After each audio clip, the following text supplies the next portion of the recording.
Could cars run out of power in the middle of the straight? Could overtaking become completely artificial? Could the sport actually become more dangerous than ever before? These are the questions that fans are asking about Formula One's 2026 radical regulation changes, a rulebook that promises to reinvent F1 from the ground up. The FIA says these changes will make the racing closer, greener and more exciting, but there's a growing fear across the F1 paddock that it might accidentally break one thing that makes it great: pure racing.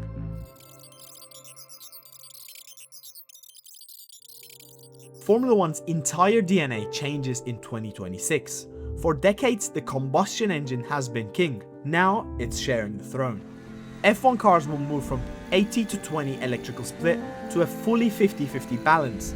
That means 250 kilowatts of electrical deployment, triple what drivers have today, and a strict 8.5 megajoule harvesting limit per lap.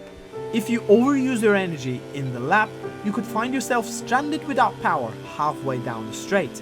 And when half of your horsepower vanishes, you're not defending anymore, you're a roadkill.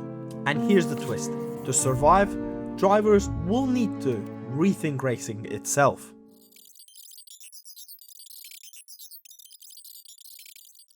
This is where things get messy, because in 2026, managing your car's energy isn't about being efficient, it's about survival.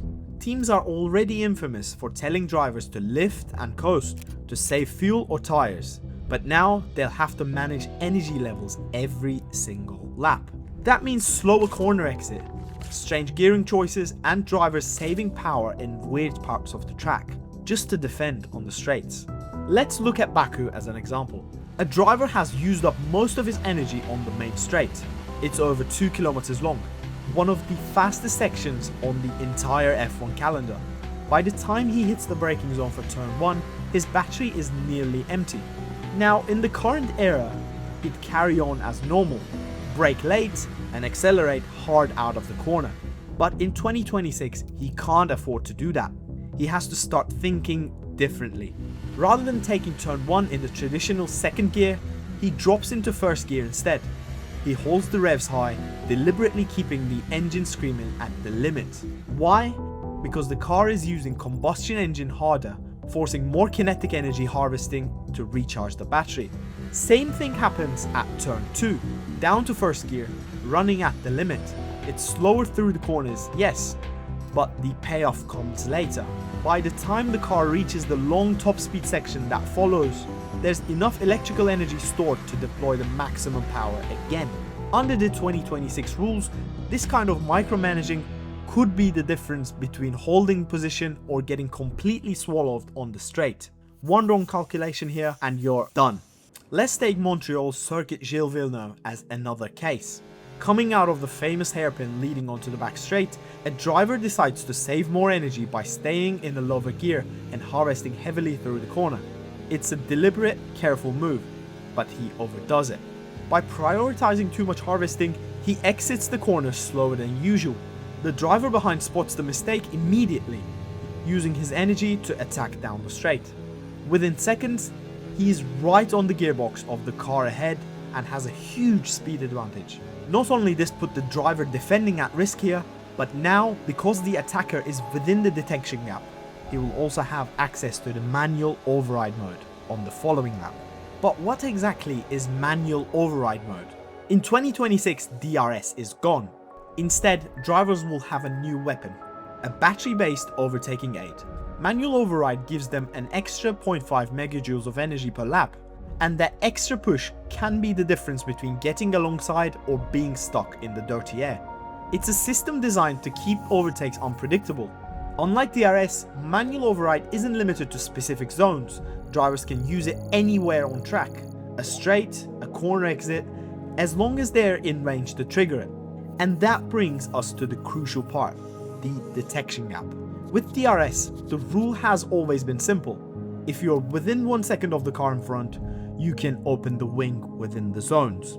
In 2026, the 1 second rule is gone.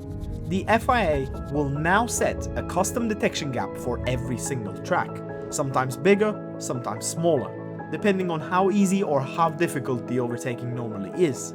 That means At a track like Singapore or Zandvoort, where passing has always been tricky, the FIA might give drivers a bigger window.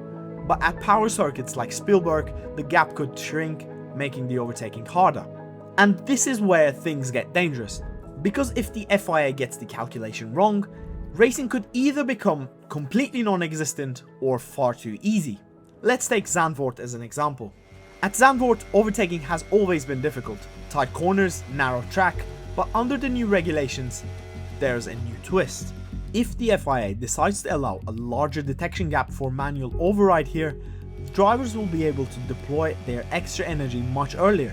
That means a chasing car close up significantly on the round down to turn 1, setting up a rare overtaking opportunity. However, if the FIA sets the gap too small, drivers might not get the boost early enough, leaving them stuck in the dirty air, making overtakes nearly impossible. At a circuit like Zandvoort, that could turn the racing into complete boredom. Finally, let's talk Spielberg. Right now, the drivers often use DRS on the start-finish straight to close in on the car ahead, then rely on another DRS zone into turn 3 to set up an overtake. But with manual override mode, everything changes. The chasing driver can now choose to deploy extra energy earlier on the straight, setting up a stronger attack into turn 3. The defending driver anticipating the move might hold on to his override and counterattack down the next straight towards turn 4. In theory, this could create multi-corner battles without the reliance on fixed DRS zones, but only if the FIA gets the detection gap right. Too big and the overtakes become automatic, too small and the cars won't be able to close in at all.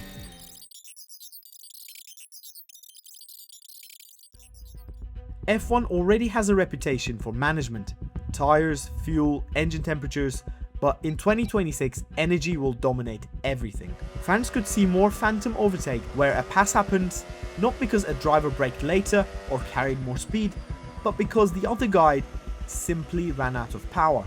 Safety adds another layer. Imagine at Spa or Rouge, 2 cars flat out. One loses battery mid-corner, dropping 350 kilowatts instantly. The speed delta could be catastrophic if the FIA's ramp down systems fail.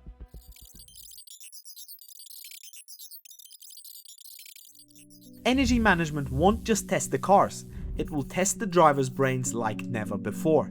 In the current era, drivers mostly focus on racing lines, braking points, and tire degradation. But in 2026 they'll need to think like engineers while driving at 320 kilometers an hour. Williams driver Alex Albon has already warned us about this. Quote, "Let's say a driver who's quite smart can understand the system and abuse the system. They're going to find performance in that much more than now." Translation, the fastest driver might not be one of the most skilled behind the wheel, but the one who's best at gaming the system. This raises a bigger philosophical question. Should Formula 1 be about who drives the fastest or who manages energy the best? If the FIA nails these rules, we could see the most strategic, dynamic racing in history. Energy battles, surprise comebacks, unpredictable winners. If they get it wrong, we could end up with confusing artificial racing, where battery levels, not driving talent, decide the podium.